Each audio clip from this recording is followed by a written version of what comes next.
For real, dude. Cut the act and lose the mask. You're actually creeping me out now.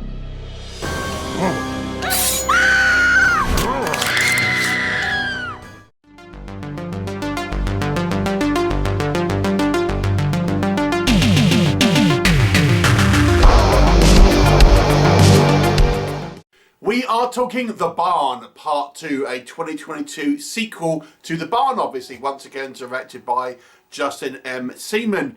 And this follows on a few years later from the original, taking place in the early 90s, and it's kind of a throwback movie to the classic era of slasher cinema. Like the first one, it's very much a kind of movie similar to the 80s horror classic Neon Maniacs, and we have a group of sorority girls putting together a kind of fundraiser Halloween kind of event at this particular kind of barn, where there is this well which hosts this kind of dimensional gate to these kind of creatures and things like this. And they kind of set this kind of Halloween event unknowingly, kind of unleashing all these kind of demonic entities onto unsuspecting guests who are all dressed up in kind of Halloween costumes. What'll happen? You'll have to watch the movie and find out. So, like the original, it's just kind of a low budget kind of creature feature kind of slasher movie. Lots of kind of practical effects, lots of kind of low budget gore and things like this. What works in this film? Well, I have to say I think this is a little bit more over the top than the original movie. Certainly kind of more of everything. More kind of creatures, more VFX, more gore, more kills. So I think visually speaking, it actually has a lot more kind of going on. And we do get some quite kind of fun practical VFX kills and things like this. People's faces getting sliced off, heads being ripped off, vines going through people and such. So I think the VFX, I mean, it's a little bit of a mixed bag, but I think where it works, the VFX is actually an improvement over the kind of the original movie.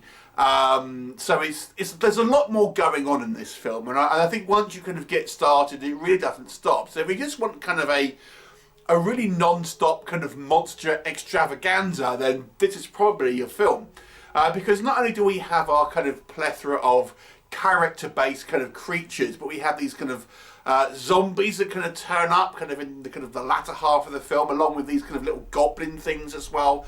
So there's plenty of kind of visual kind of representation of various different kind of creatures on the screen. The movie also tries to build on the mythology of the original, kind of giving us a little bit more context about what's kind of going on and things like this. So it does try to kind of build out the kind of the world a little bit. There are some kind of fun characters here. Our two main kind of like female leads I kind of quite liked. They were kind of quite likeable kind of characters and didn't seem like the kind of the typical bitchy sorority girls that you get in kind of like a lot of these kind of like American films and things like this. There are a lot of celebrity cameos. I mean, I say celebrity, but kind of like B-movie, you know, celebrities, I guess. But I do have a little bit of a problem with that. But you know, if you like spotting the kind of like the horror icons, then there's, you know, plenty here. Doug Bradley, Liana Quigley, Lloyd Kaufman, for example. But what that leads me to what doesn't work, and let's talk about those celebrity cameos, because I actually think the movie actually kind of stops a little bit and kind of goes, look, here's a celebrity cameo, and some of them feel like they've been added in reshoots. For example, you've got Diana Prince, aka Casey Poteet, who is one of these people who is like a presenter on Shudder. You know, we see her sequences. For example, she's meant to be one of these sorority sisters, but it's clearly filmed after the fact, because she never interacts with anyone directly, and her sequences are always just her on her own, things like this. So it kind of feels a little bit like a disconnect, but it's not the only instance, and even ones where like the Liana Quigley's character, who's this kind of like Bible basher kind of type, I don't know, the movie just kind of stops and has these kind of celebrity kind of like little sequences and things like this, and I don't know, I found it interrupted the kind of the flow of the kind of the actual story. It almost like, aha, look, here's an unrelated celebrity cameo. Let's kind of like work this into the movie, or kind of let's just like reshoot it afterwards and we'll kind of work it back in. But it never really fits. It feels like it just kind of stops the film to a certain degree. The VFX are a mixed bag. And I have to say as well, the VFX, even for the same characters, look different from shot to shot. And I have a feeling, I think this is possibly because of reshoots, but we'll see characters, and when I'm saying the characters, I mean like the monsters, looking significantly different in different kind of shots of the kind of the same movie, but they're meant to be the same character, but the VFX will look very different, for example. And some of the kind of the VFX, I say, are quite impressive, considering this is a low-budget indie film. But some of them look silly and rubbery as well. Like for the Pigman, for example, our Pigman monster just looks like a guy with a rubber mask on. It doesn't, you know, it doesn't look like an actual creature. Whilst, for example, the Corn on the Cob Man, I quite liked. I thought it was very well done and quite original. I think the film also has these kind of different kind of character-based kind of bad guys. But I don't feel like we got as much personality as we did in the first film, I will say. Maybe because there's more of them, and I think maybe because we have these kind of zombies out there as well, and we have these little goblin creatures, I think maybe it's a little bit too much, because we never really feel like we kind of savour the moment, so to speak, with our kind of like primary antagonist. There's just maybe a little bit too much going on to really feel like you kind of have much of a character with any of these kind of interchangeable monsters who all just seem kind of like, you know, interesting to look at, but you never really feel that they differentiate much from each other to a certain degree. The actual story is relatively simple, but at the same time it's a little bit kind of like incoherent as well.